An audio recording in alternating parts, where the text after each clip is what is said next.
बिस्मिल्लाहिर्रहमानिर्रहीम अस्सलाम वालेकुम बेटे। उम्मीद है आप सब लोग खैर वाफियत से होंगे। आखिरी 3 दिन हैं आपके पास और आखिरी 3 दिन के लिए मुझे कुछ बातें करनी है आपके साथ और मुझे आपका कोई ज़्यादा टाइम नहीं चाहिए होगा।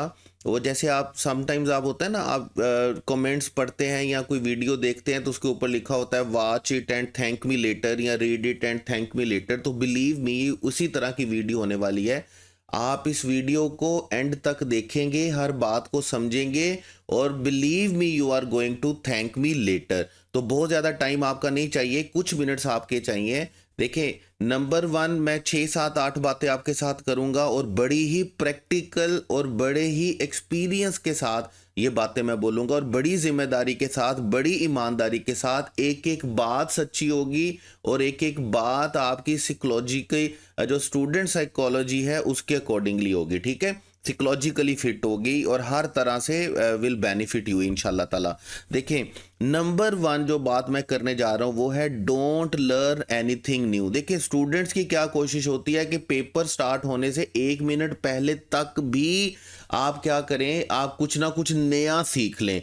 ठीक है, कुछ नया पढ़ लें, कुछ नया देख लें, कोई नया टोटका, कोई नई बात, कोई नया यूनिट, कोई नया रूल। बिल्कुल ऐसा नहीं करना है बेटे, बिल्कुल ऐसा नहीं करना है। इस बात पर ईमान ले आए, इस बात पर यकीन ले आए, इस बात पर एतकाद रख लें। देखें, ये बिल्कुल इसी तरह ही है जैसे फ़र्ज़ करें आप एक झील के, दरिया के, नदी के किनारे पर खड़े हुए हो ना, और आप उसके ऊपर उसमें एक पत्थर फेंकते हैं। पत्थर फेंकने से क्या होता है कि उसमें वेव्स पैदा होती हैं। जैसे आप किसी तालाब में पत्थर फेंकेंगे तो वेव्स पैदा होंगी। अगर आप वहाँ पर पत्थर फेंकते जाएंगे तो वो वेव्स बनती जाएंगी और पानी स्टिल नहीं होगा। अच्छा, आपका जो माइंड है ना बेटे, याद रखिएगा, वो भी बिल्कुल किसकी तरह है, एक झील की तरह ही है। ठीक है, उसमें क्या होगा, आप पत्थर फेंकना आपका क्या है, एक नया कॉन्सेप्ट लेना, एक नई बात सीखना, नया तरीकाकार सीखना, कोई नई चीज सीखना। जब तक आप अपने माइंड में नई बात सीखते रहेंगे, नई बात घुसाते रहेंगे, तब तक आपका माइंड स्टिल नहीं होगा। ठीक है, वो वेव्स बनती रहेंगी, बनती रहेंगी, बनती रहेंगी। और पेपर वाले दिन के लिए हमें कोई ज़्यादा इंफॉर्मेशन से ज़्यादा किस चीज़ की ज़रूरत है, हमें स्टिल एंड काम माइंड की ज़रूरत है। याद रखिएगा, अगर आपका माइंड स्टिल और काम नहीं है तो इसका मतलब फिर कोई फ़ायदा नहीं है, फिर you are going to face a terrible result. ठीक है, तो आपने क्या करना है, आपने याद रखना है, अब बहुत हो गया, बहुत पढ़ लिया, बहुत सीख लिया, बहुत कर लिया आप लोगों ने। अब believe me it's not time कि आप नया सीखते जाएं, नया करते जाएं, नया अपने दिमाग में घुसाते जाएं। तो अपने दिमाग को रेस्ट दें, let it be still, let it be काम। जैसे क्या होगा कि आपको अपना जो वेव्स है ना वो सिलसिला रोकना, आपको पानी को क्या करना है, काम करना है। तो कोई नई चीज़ सीखने की कोशिश ना करें। तो इट्स इनफ, फुल स्टॉप लगा दें। जो चीज़ें पहले सीखी हुई हैं उनकी रिवीजन पर चले जाएं, उनको दोबारा अच्छे तरीके से कंसंट्रेशन के साथ रिवाइज करें, नई चीज़ सीखने की कोशिश ना करें। ठीक है, उसके बाद चलेंगे नंबर 2 पे। देखें, आजकल हर स्टूडेंट क्या कर रहा है, आजकल हर स्टूडेंट FLP कर रहा होगा और FLP जो कर रहा होगा वो डेफिनेटली डिफरेंट इदारों की, ऑनलाइन या फिजिकल या किसी टीचर्स के बनाए हुए कर रहा है। एक बात मैं आपको बड़ी ईमानदारी के साथ बता दूं, जो जेन्युइन MD कैट का पेपर होता है ना, वो एकेडमीज या टीचर्स के बनाए हुए MD कैट से बहुत आसान होता है। अगर आप एकेडमी के FLPs में आपके 150 और 160 मार्क्स आ रहे हैं तो believe me you are going to rock. आप बहुत अच्छा करने वाले इंशाल्लाह MD कैट में। ये 140 150 160 जो एकेडमीज के टेस्ट में आपके आ रहे हैं ना, जो इदारों के टेस्ट में आ रहे हैं, चाहे वो आप ऑनलाइन कर रहे हैं, फिजिकल कर रहे हैं, किसी टीचर के कर रहे हैं या किसी से आपको कोई FLPs मिले वो आप कर रहे हैं, बिलीव मी जो जेन्युइन MD कैट होता है वो आपकी एकेडमी से बहुत ज़्यादा आसान होता है, बहुत ज़्यादा स्ट्रेट फॉरवर्ड होता है। एकेडमीज या किसी टीचर्स के बनाए हुए टेस्ट जो होते हैं वो बड़े मुश्किल होते हैं, बड़े ही मुश्किल होते हैं। बिलीव मी इनके दोनों को होता क्या, मैं ये बात क्यों कर रहा हूँ कि जैसे स्टूडेंट क्या करते हैं, जब अकेडमीज़ के टेस्ट को प्रिपेयर करते हैं तो एकेडमी का टेस्ट करने पर उनके मार्क्स आ रहे होते हैं 150 से 160 के दरमियान।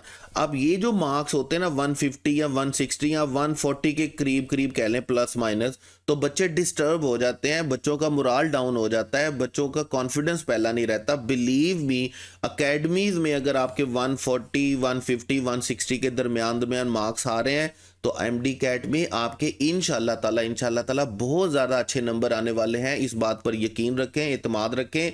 एकेडमीज़ का पेपर स्टैंडर्ड नहीं है, स्टैंडर्ड क्या है एमडी कैट का पेपर। और मेरा ख्याल है मैं आज तक इतने सारे पास पेपर की डिस्कशन हर साल करवा चुका और बच्चों को बता चुका, बच्चों को पढ़ा चुका, और मैं अपने एक्सपीरियंस के ऊपर आपको ये बात कर रहा हूँ, सालों के एक्सपीरियंस पे ये बात कर रहा हूँ कि एकेडमीज़ का जो टेस्ट होते हैं वो बिल्कुल भी स्टैंडर्डाइज नहीं होते। उनको जहन में रखकर आपने अपना रिजल्ट प्रज्यूम नहीं करना, याद रखिएगा। उसके बाद चलेंगे नंबर 3 पे, और नंबर 3 है complete syllabus in one shot या वन वीडियो स्कैम। ये मैं इसको स्कैम बोलता हूँ, याद रखिएगा। देखिए ऐसा तो पॉसिबल है कि आप एक टॉपिक पढ़ा दें एक वीडियो में, ठीक है, आप एक टॉपिक पढ़ा दें एक वीडियो में, लेकिन ये 8-10 5-7 8-10 घंटे की जो वीडियोस बन रही हैं और उसमें कहा जा रहा है जी कि पूरा सिलेबस पढ़ाएंगे, तो बेटे बिलीव मी फिर आप सिंपल, आपने सारा साल मेहनत क्यों की? आप छोड़ देते सारे साल की मेहनत को, सिर्फ ये एक एक वीडियो देखते, मतलब एक बायो की देखते, एक फिजिक्स की देखते, एक केमिस्ट्री की, एक इंग्लिश की, एक लॉजिकल रीजनिंग की, 5 वीडियोस देखते और आप एमडी कैट अटेम्प्ट करने के लिए चले जाते। मतलब आप अपने खुद से पूछें, आप अपने इनर से पूछें कि क्या ये वन शॉट वीडियोस इनफ हैं? मैं बिल्कुल रेकमेंड नहीं करता ये वन शॉट वीडियो, जो one shot for complete syllabus होती है। लीस्ट अगर आपने बड़ी फास्ट रिवीजन करनी है तो आप वो वन शॉट सीरीज जरूर देखेंगे जहां पर एक टॉपिक के लिए एक वीडियो बनी हुई है, एक ही वीडियो में पूरे का पूरा सिलेबस जो रिवाइज किया जा रहा है। बिलीव मी ये आपको तैयार नहीं कर रहा, ये आपको तबाह कर रहा है। ये ऐसा डायनामाइट है, हमारा ह्यूमन माइंड इस तरह से, ब्रेन इस तरह से डिजाइन किया गया है कि हमें आखिरी वाली चीजें याद रहती हैं, हम पहले वाली सारी चीजें भूल जाएंगे। आपको ये 2-4 घंटे का टेस्ट जो आपका लेक्चर होगा ये याद रह जाएगा, और पूरा साल जो आपने पढ़ा होगा ना वो सारे का सारा डिस्टर्ब हो जाएगा। और ये क्या होगा ना, ये आपके पानी में पत्थर फेंकने के बराबर नहीं है, ये पानी में पूरा पहाड़ फेंकने के बराबर है कि वो इतनी बड़ी वेव्स पैदा करेगा, इतनी ज़्यादा डिस्टर्बेंस क्रिएट करेगा कि ये पेपर वाले दिन तक आपकी डिस्टर्बेंस ख़त्म नहीं होनी है। तो ये जो वन वीडियो स्कैम है ना फुल सिलेबस के लिए, खुदा का खौफ करे, अल्लाह की कसम खा के कह रहा हूँ, ये बिल्कुल एक स्कैम है। मेरे मुताबिक इसको बिल्कुल छोड़ दें। अपने जो सिलेबस आपने पढ़ा हुआ है बिल्कुल ठीक पढ़ा हुआ है, अपने तरीके से आप उसको क्या करेंगे, रिवाइज करेंगे। उसके बाद है हमारे पास डोंट चेंज योर रूटीन। आजकल क्या होगा ना, आपको बहुत सारी वीडियोस मिल रही होंगी कि जी आपने 8 से 10 घंटे की नींद पूरी करनी है, आपने अच्छा खाना है, आपने अच्छा पीना है, आपने डिहाइड्रेटेड रखना है, आपने अपनी हेल्थ का, मेंटल हेल्थ का, फिजिकल हेल्थ का ख्याल रखना है। बेटे ये जो सारी बातें होती है ना ये रूटीन से रिलेटेड, ये मैं आपको बड़ी ईमानदारी के साथ, बड़ी जिम्मेदारी के साथ बात कर रहा हूँ। ये तब अडॉप्ट करने की होती हैं जब आप एग्जाम से 2-3 महीने पहले की बात कर रहे हो, या लीस्ट 1 महीना पहले की बात कर रहे हो, कि आप अपनी बॉडी को, अपनी नींद को, अपनी भूख को, अपनी प्यास को, अपने जिस्म को उसके मुताबिक ढालते हैं। पेपर से 2-3 दिन पहले खुदा का खौफ कीजिएगा, हाथ जोड़ रहा हूं आपके सामने, खुदा का खौफ कीजिएगा, कोई नया एक्सपेरिमेंट ना कीजिएगा अपनी नींद के साथ, अपनी भूख के साथ, अपनी प्यास के साथ, अपनी बॉडी के साथ, अपने ब्रेन के साथ। बिल्कुल कुछ नया एक्सपेरिमेंट करने की जरूरत नहीं है। बिल्कुल इसी तरह ही है जैसे देखिए एक ओलंपिक जो स्पोर्ट्समैन है, उसने क्या किया, वो 5 साल क्या करता रहा, ट्रेनिंग करता रहा, 5 साल ट्रेनिंग करता रहा, और जिस दिन उसकी रेस थी उससे 2 दिन पहले उसको ये कहे कि यार ये नई रूटीन है, ये नई रूटीन को अडॉप्ट अगर तू करेगा ना तो तेरी रेस बड़ी बेहतर जाएगी। मुझे एक बात बताएं, वो अपनी 5 साल की ट्रेनिंग को छोड़ के वो 2 दिन की रूटीन उसको कोई फायदा दे सकती है? बिल्कुल भी नहीं है। याद रखिएगा, मैं हाथ जोड़कर आपको कह रहा हूं, अपने जिस्म के साथ, अपनी बॉडी के साथ, माइंड के साथ, ब्रेन के साथ अपनी खुराक के साथ, अपने पानी के साथ किसी तरह से भी कोई नया एक्सपेरिमेंट आपने नहीं करना है। जो रूटीन चल रही है उसको आप चलने दें। It's not time to change और रीअरेंज योर रूटीन। बिल्कुल रूटीन के बारे में, किसी तरह की भी रूटीन के बारे में नहीं। नींद पूरी हो रही तो होनी भी नहीं चाहिए। आजकल आपको नई नींद आ रही तो आनी भी नहीं चाहिए। जिसको नींद आ रही है और जो सुकून से सो रहा है, मेरा नहीं ख्याल आज के दिनों में भी एमडी कैट का स्टूडेंट और उसको सुकून से नींद आ जाए वो कोई बेवकूफ़ आदमी होगा। उसके बाद देखें नेक्स्ट, अगर हम चलेंगे तो मेडिटेट डेली फॉर 20 मिनट्स। देखिए मेडिटेट का मतलब पता क्या है? मेडिटेट का मतलब यह है कि आप सारा कुछ छोड़ते हैं और बैठ जाते हैं, बिल्कुल फ्री होके बैठ जाते हैं, आराम सुकून से बैठ जाते हैं। 20 मिनट आपने क्या करना है? अपनी स्टडी को, अपनी बुक्स को, अपने नोट्स को, अपनी रिवीजन को, अपने एमडी कैट को साइड पे रखें, मोबाइल को साइड पे रखें, लैपटॉप को साइड पे रखें, आंखें बंद करें, आराम सुकून से बैठें, रिलैक्स करें। Let your brain, let your mind be calm, be still. मैं आपको क्या कह रहा हूं कि अपने जहन को आपने पुरसुकून रहने देना है। इसको मजीद डिस्टर्बेंस ना करें, इतनी बड़ी वेव्स पैदा ना करें, इतनी बड़ी डिस्टर्बेंस क्रिएट ना करें जो आपके लिए प्रॉब्लम करें। और मेडिटेशन के लिए जो सबसे बड़ा टूल हमें कुदरत ने दिया और हमारे इस्लाम ने दिया वो क्या है कि हम 5 टाइम्स क्या करें? अपनी प्रेयर्स पढ़ें। ये जो 5 नमाजें हैं ना आपकी, और अगर इसमें आप तहज्जुद भी शामिल कर सकें आजकल तो बड़ी अच्छी बात है। अदरवाइज अगर रूटीन नहीं है तो एक्सपेरिमेंट नहीं करना है। बिल्कुल भी याद रखिएगा, ये जो 5 नमाजों की रूटीन अल्लाह ताला ने हमें दी है ना, ये बेसिकली क्या है? ये मेडिटेशन ही है। और अगर आप इनकी कैलकुलेशन करें ना तो 5 की 5 नमाजों की, और अगर आप अच्छे खुशू व गुज़ू से नमाजें पढ़ते हैं तो ये 20 से 30 मिनट ही बनते हैं सारे दिन के। अगर आप ये 5 नमाजों को मेडिटेशन समझ के कर लेते हैं ना, तो बिलीव मी, आप देखिएगा कि आप अपना एक बिल्कुल नया करेक्टर, नया रूप देखेंगे अपना, जिसको आप बोल सकते हैं। तो ये मेडिटेशन लाजमी है बेटे। 15-20 मिनट, 30 मिनट नमाजें जो आपने पढ़नी है वो तो लाजमी पढ़नी है, उसमें तो कोई गुंजाइश नहीं है। और अगर आप नमाजों को ही मेडिटेशन करके पढ़ते हैं ना, आप जहां पर एक रकात 2 मिनट में मुकम्मल कर रहे हैं, वहां पर आप एक रकात 5 मिनट में मुकम्मल कर लें, 4 मिनट में मुकम्मल कर लें। जहां पर आप फजर की जो 4 रकात हैं आप 5 मिनट में पढ़ रहे हैं, वो आप 10 मिनट में पढ़ लें। आप उसको नमाज प्लस मेडिटेशन के साथ देख लें, आप उसको दीन और दुनिया दोनों को साथ लेकर चलने वाले मामलात में देख लें। तो मेडिटेशन लाजमी करनी है, अपने दिमाग को सुकून लाजमी देना, को 15-20 मिनट ब्रेक लाजमी देनी है पूरे दिन के लिए। पूरे दिन से हट के हर चीज़ को छोड़कर आपने, और इसका सबसे बेहतरीन तरीका क्या है? नमाज है। नमाज को लंबा कर लें, नमाज को अच्छे तरीके से खुशू व गुज़ू के साथ पढ़ लें। उसके बाद नेक्स्ट है stay away from rubbish thumbnail. भी देखें, सबसे पहले तो बात यह है कि 3 दिन पहले जब मैं बात करूं ना, तो मैं आपको ये रेकमेंड करूंगा कि बेटे अपने मोबाइल छोड़ दें, अपनी डिवाइसेस छोड़ दें, नेट से दूर चले जाएं, लैपटॉप से दूर चले जाएं। अब कुछ भी ऐसा नहीं है जो आपने पढ़ा नहीं हुआ, अब कुछ भी ऐसा नहीं है जो आपको पता नहीं है, अब कुछ भी ऐसा नहीं है जो रह गया। बिलीव मी, इस बात पर यकीन कर लें, इस बात पर यकीन कर लें। आपको बिल्कुल भी नेट की ज़रूरत नहीं है, बिल्कुल भी मोबाइल लैपटॉप की ज़रूरत नहीं है, अपनी डिवाइसेस की ज़रूरत नहीं है। पहला रेकमेंडेशन तो मेरी ये है कि सारा कुछ छोड़ दे 2-3 दिन पहले, ठीक है। अच्छा, अगर नहीं छोड़ सकते, क्योंकि हमने रूटीन चेंज नहीं करनी, अगर आप नहीं छोड़ सकते, एक लत लगी हुई है, एक आदत पड़ी हुई है, तो कोई इशू नहीं है। सिर्फ एक काम करें, ये जो रबिश क्लिक बेटिंग वाले थंबनेल आते हैं ना, खुदा की कसम मेरा दिल करता है कि मैं उन बंदों को एक जगह पर इकट्ठा करूं और बम मार दूं उनके ऊपर। देखें, मैंने अगले दिन एक पढ़ी है, मैंने एक थंबनेल देखा, उसके ऊपर लिखा हुआ था एमडी कैट तुक्का स्ट्रेटेजी। अब मुझे एक बात बताएं, एमडी कैट तुक्का स्ट्रेटेजी, क्या ये कोई बंदा, मुझे तो ये समझ नहीं आती कि इन लोगों का ज़मीर कैसे इनको इजाज़त दे देता है कि इस तरह की वीडियो बनाएं। एमडी कैट तुक्का मतलब क्या यार? आप बच्चों के दिमाग में डालने की कोशिश कर रहे हैं और क्या बताने की कोशिश कर रहे हैं? अब मैं वो थंबनेल देख रहा था जी, 99% तुक्का स्ट्रेटेजी, 99% एक्यूरेट तुक्का स्ट्रेटेजी, ठीक है। How to solve OMR without knowledge with तुक्का।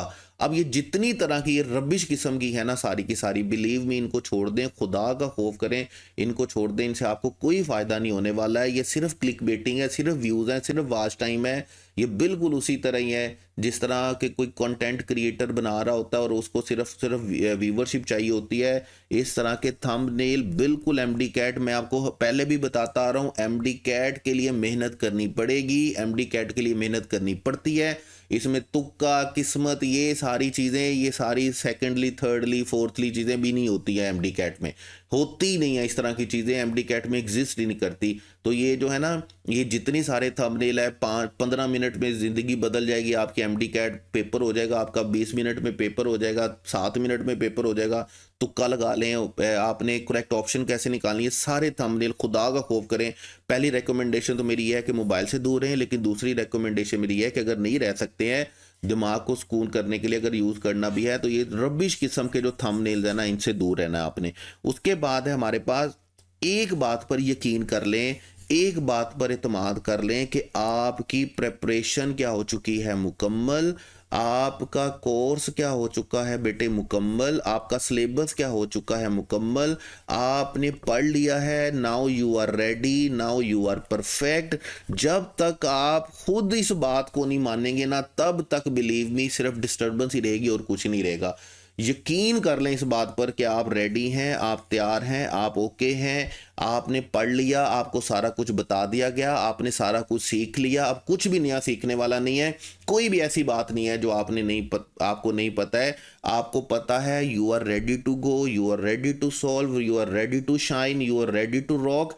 आप बिल्कुल रेडी हैं, बिल्कुल तैयार हैं, बिल्कुल मतलब आप बिल्कुल एक सिपाही की तरह जंग लड़ने के लिए तैयार हैं। आपको आपकी ट्रेनिंग मुकम्मल हो चुकी, आपको प्लान सारे पता है, आपको स्ट्रेटेजी सारी पता है, तो बिल्कुल भी घबराने की जरूरत नहीं है। इस बात पर ईमान ले आए, इस बात पर यकीन ले आओ। जब आप इस बात पर ईमान ले आएंगे, यकीन ले आएंगे ना, तो बिलीव मी आपकी 50% जो परेशानियां वो तो वैसे ही ख़त्म हो जाएंगी, क्योंकि हमारी 50% परेशानियां होती ही हैं स्टूडेंट की कि मुझे अभी शायद कुछ नहीं आता, मुझे शायद इस टॉपिक में से कुछ नहीं आता, मुझे शायद इस टॉपिक में से कुछ नहीं आता। आपको सब कुछ आता है, आपने सारा कुछ पढ़ लिया, इस बात पर यकीन रखें। फेथ होना चाहिए, बिलीव होना चाहिए, ट्रस्ट होना चाहिए, इत्तेकाद होना चाहिए, आपका अकीदा होना चाहिए, आपका यकीन होना चाहिए, आपका ईमान होना चाहिए कि यू आर रेडी। ठीक है। उसके बाद है हमारे पास जो, अच्छा एक और, ये जो आखिरी वाली बात है ना, ये पोस्ट एमडी कैट है। ये पोस्ट एमडी कैट का मतलब क्या है?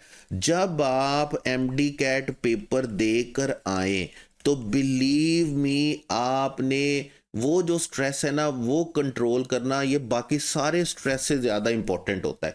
बच्चे क्या करना शुरू कर देते हैं, जैसे ही आते हैं ना तो जी सोशल मीडिया पे आ जाते हैं, क्या करने के लिए जी, की ढूंढने के लिए, क्या करने के लिए जी, डिस्कशन ढूंढने के लिए, क्या करने के लिए, एवं फजूल किस्म की डिस्कशन करने के लिए, क्या कितने ठीक हुए, वो क्वेश्चन कैसा था, वो क्वेश्चन कैसा था। अब जो होना होगा ना वो हो चुका होगा। ठीक है। तो बिल्कुल भी परेशानी होना, योर हेल्थ जो है, आपकी जो सेहत है, वो सबसे ज़्यादा प्राइमरली इंपॉर्टेंट है। तो आपने क्या करना है, जब आप एमडी कैट देकर आए तो सबसे पहले आपने क्या करना है, आपने बिल्कुल भी सोशल मीडिया पे नहीं जाना, बिल्कुल भी व्हाट्सएप ग्रुप में नहीं घुसना, बिल्कुल भी मोबाइल नहीं पकड़ना। अगर आप कर सकें तो अपनी नींद पूरी कीजिएगा। की के लिए बिल्कुल जल्दी नहीं करनी है, कि जब आनी है तब आनी है, जो रिजल्ट बनना है, तो परेशान होने की ज़रूरत बिल्कुल भी नहीं है। ठीक है। और फजूल में आपने अपने आप को तंग नहीं करना, फजूल में अपने आप को स्ट्रेस में नहीं डालना, डिस्टर्ब नहीं करना। जितनी डिस्टर्बेंस आपने लेनी थी, जितना स्ट्रेस आपने लेना था, वो आप ले चुके हैं पिछले 3, 4, 5 माह, 6 माह से। आपको मजीद अपने ऊपर फजूल का, देखें, इससे पहले वाला जो स्ट्रेस है ना, वो एक नेचुरल प्रोसेस है। इस जगह पर आप अपने स्ट्रेस को रोक नहीं सकते, यानी कि एमडी कैट से पहले पहले आप अपने स्ट्रेस को रोक नहीं सकते हैं। मैं मतलब जो मर्जी कह लूँ, आप, हम उसे मिनिमाइज ज़रूर कर सकते हैं, हम उसे लेसन ज़रूर कर सकते हैं, लेकिन हम उसको रोक नहीं सकते। लेकिन ये जो पोस्ट एमडी कैट स्ट्रेस है ना, ये आपके अपने हाथ में है। मतलब आप खुद को परेशान करेंगे, जानबूझकर परेशान करेंगे, अदरवाइज इस यहाँ पर परेशान होने की ज़रूरत कोई नहीं है आपको। ठीक है। तो ये जो पोस्ट एमडी कैट स्ट्रेस है ना, ये फजूल की बात है, फजूल की चीज़ है। इसको आपने बिल्कुल भी अपने ऊपर नहीं लेकर आना, रिलैक्स रहना है। हाँ, एक काम ज़रूर करना है, अब वापस आना है, नींद पूरी करनी है। अगर नहीं नींद आई हुई, नहीं नींद आ रही, कुछ अच्छा खाना है, कुछ अच्छा पीना है, पेट भर के खाना है, जो आपकी फेवरेट डिश हो वो खाना है। ठीक है, इंजॉय करना है, म्यूज़िक सुने, नमाज़ पढ़ें, कुरान मजीद पढ़ें, ठीक है, रिलैक्स करें, इंजॉय करें, दोस्तों के पास जाएँ, रिश्तेदारों के पास जाएँ और वो सारी बातें भूल जाएँ कि क्या होगी, पेपर क्या होगा, करेक्ट ऑप्शन क्या होगा, गलत ऑप्शन क्या होगा, ये क्या होना है, वो क्या होना है। जो होना था वो हो चुका है, वो रिज़ल्ट में 1, 2, 4 दिन के बाद भी आप देख सकेंगे। तो बिल्कुल भी परेशान होने की ज़रूरत नहीं है, एटलीस्ट उस दिन आपको बिल्कुल भी परेशान होने की ज़रूरत नहीं है। वो आपकी आज़ादी की रात है, फ्रीडम की रात है, शाम है, एंजॉय करें। आप अपना खाएं पिएं, मौज मस्ती करें, दोस्तों के साथ, घर वालों के साथ, तो जो भी करें आप करें, लेकिन परेशान नहीं होना एमडी कैट के बाद फजूल किस्म का।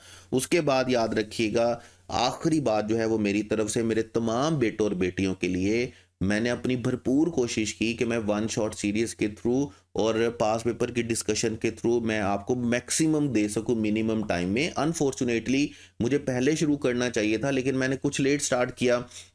मुझे नहीं पता था कि आप बच्चों की तरफ से इस तरह का रिस्पॉन्स आएगा। अगर मुझे पहले कुछ उम्मीद होती कि आप लोगों को इतनी ज़्यादा शद ज़रूरत है इन चीज़ों की और इतने ज़्यादा स्टूडेंट्स हैं यहाँ पर पढ़ने वाले, तो बिलीव मी मैं बहुत अरसा पहले इसको प्रॉपरली स्टार्ट करता। बहरहाल जितना मैं कर सकता था मैंने किया, जितना आप कर सकते थे आपने किया।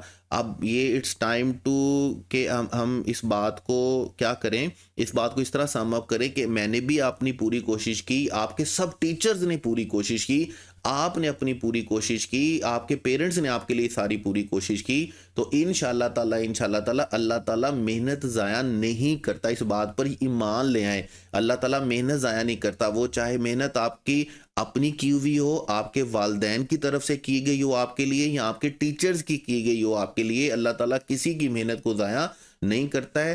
तो बात को बढ़ाए बगैर बेस्ट ऑफ लक। मुझे मेरी बड़ी नेक तमन्नाएं हैं तमाम बेटों और बेटियों के लिए। अनफॉर्चुनेटली मैं ये तो नहीं कह सकता कि सब लोग ही कामयाब हो जाएं। ये आपको भी पता है कंपेटिटिव एग्जाम है, सब लोग कामयाब हो नहीं सकते। ये तो वो मतलब कि अल्लाह ताला कि किस अल्लाह ताला से कोई ऐसी दुआ मांगने की मतलब है, मतलब हम कोशिश करेंगे कि जो हम मतलब हमें पता भी है कि पूरी नहीं हो सकती, फिर भी हम दुआ मांगे। मतलब अगर पंजाब में 60,000 स्टूडेंट्स हैं और उनमें से 3200 या 3300 सीट्स हैं, तो इसमें इतने बच्चे कामयाब होने हैं, इतने बच्चों को ही कामयाबी मिलनी है। बहरहाल मेरी ख्वाहिश ये है, मेरी दुआ ये है, मेरी नेक तमन्ना ये है कि जिस बच्चे ने ज़्यादा मेहनत की, जिस बच्चे ने ज़्यादा कोशिश की, जिसकी मेहनत, जिसकी कोशिश ये डिज़र्व करती है कि उसको कामयाबी मिले, तो या अल्लाह उस बच्चे को, उस बेटी को, उस बेटे को कामयाबी मिले। इसी नेक दुआ के साथ, नेक तमन्नाओं के साथ बेस्ट ऑफ लक। कोशिश करनी है, मेहनत करनी है, सुकून से रहना है और जो बातें आपको बताई उस पर अमल करना है। इंशाल्लाह ताला कामयाबी आपकी होगी। You are ready. इस बात पर ईमान रखें, यकीन रखें, इत्तेकाद रखें। इंशाल्लाह ताला आप कामयाब होंगे। इसी ईमान के साथ, इसी यकीन के साथ कि आप तैयार हैं और आप कामयाब होंगे। Best of luck again. Wish you all the best. अल्लाह हाफिज़।